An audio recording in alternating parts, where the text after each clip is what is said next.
Right now, as you're watching this, the biggest sporting event on Earth is happening. Over 5 billion people, more than half of humanity, will watch some part of the 2026 World Cup. And this week, it already did something FIFA swore it would never do. It unsuspended a player after a phone call from a sitting US president. That's not a conspiracy theory. That's Tuesday. So here's the question we're actually going to answer with real numbers, real documents, and zero tinfoil hats. Is FIFA rigging the World Cup? Or is something messier, and honestly more interesting, going on? We go further, who even is FIFA? It's not a government. It's not a company you can buy stock in. It's technically a non-profit association registered in Switzerland, which, fun fact, means it enjoys some of the friendliest oversight laws on the planet. 211 member countries get a vote each. That's more countries than the United Nations has. It's run day-to-day by President Gianni Infantino, who's up for re-election in 2027 in Rabat, Morocco. He's running completely unopposed. Federations across Asia, South America, and Africa have already backed him. And FIFA is expected to pull in roughly $9 billion from this single tournament, about $2 billion more than the last World Cup in Qatar made. A non-profit pulling in billions. Keep that number in your back pocket, we'll need it. Let's rewind to May 27, 2015. Swiss police raid a 5-star hotel in Zurich at dawn and arrest 7 FIFA executives, while they're still in their pajamas, at the request of the FBI. The U.S. Department of Justice unveils a 47-count indictment. The number at the center of it, $150 million in bribes and kickbacks, paid out over more than 2 decades. 14 people were indicted, 9 of them current or former FIFA executives. And here's the twist that tells you everything about FIFA's culture. 2 days after the raid, FIFA's members re-elected President Sepp Blatter anyway, by a 2/3 majority. He'd resign a week later.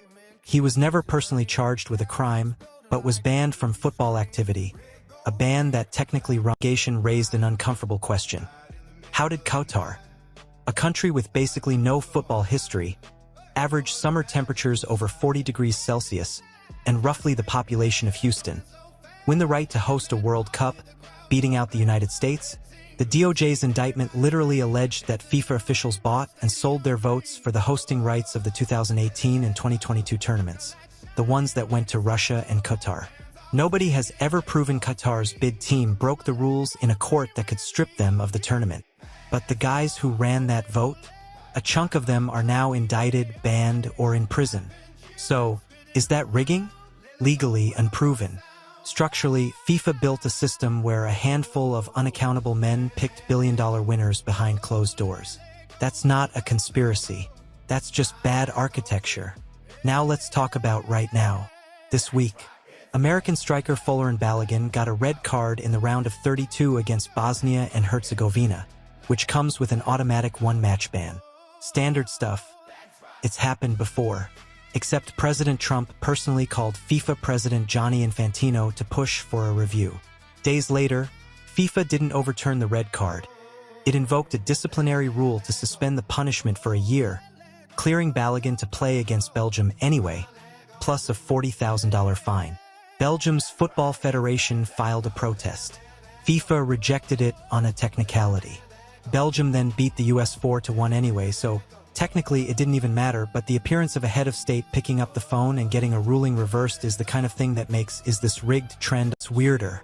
During this year's World Cup draw, Infantino apparently bypassed FIFA's own 37-member council to unilaterally create a brand new award, the first ever FIFA Peace Prize, and give it to President Trump. Just made up an award, on the spot, for the guy whose phone calls FIFA later took. Now, to be fair to Infantino, he says the phone call about Balogun isn't why the ruling changed, and Trump says he didn't tell him what to do. Maybe that's all true, but if you were trying to design the most suspicious possible sequence of events on purpose, this is basically it. Sometimes the appearance of rigging does as much damage as the real thing. Here's the part that isn't funny at all. This World Cup is co-hosted by the US, Mexico, and Canada, and U.S. immigration policy has directly shaped who gets to attend. A travel ban covering people from 39 countries, including World Cup nations like Haiti, Iran, Ivory Coast, and Senegal, has blocked most ordinary fans from those countries from getting visas, even with a match ticket in hand. Fans from 5 African nations were also initially told to pay refundable visa bonds of up to $15,000 each, before that requirement was suspended in May. Canada separately denied entry to a Ghanaian player over unrelated legal proceedings, so he missed his own team's opening match, a tournament FIFA sells as the Your Wallet. FIFA used dynamic pricing for tickets this year, the same surge pricing model as your Uber on New Year's Eve, but for the World Cup final. Final tickets at MetLife Stadium were listed as high as $11,000. $11,000 for one seat to one game. That's led to formal investigations by multiple U.S. state attorneys general over whether fans were misled. And it's not just tickets. Several U.S. host stadiums have been criticized for having barely any public transit to actually get you there. Even the hydration breaks, added because of extreme heat, got turned into extra commercial break inventory for broadcasters. Nothing about this event is an accident. Every second of it is monetized on purpose by design. FIFA drama isn't new. It's basically the company's brand. In the very first World Cup in 1930, a referee blew the final whistle 6 full minutes early while France was about to score, then had to bring the players back onto the field after they argued with him. In 1962, Brazilian legend Garrincha got a straight red card in the semi-final, which should have benched him for the final, until the presidents of 2 different countries personally lobbied FIFA's committee to let him play anyway. It worked. Brazil won the cup. Argentina's military dictatorship hosted in 1978 and used the tournament to distract from human rights abuses. Same playbook, different decade, in Russia in 2018 and Qatar in 2022. If you're noticing a pattern of powerful people using this specific tournament for very unsporting purposes, it has nothing to do with bribes and everything to do with logistics.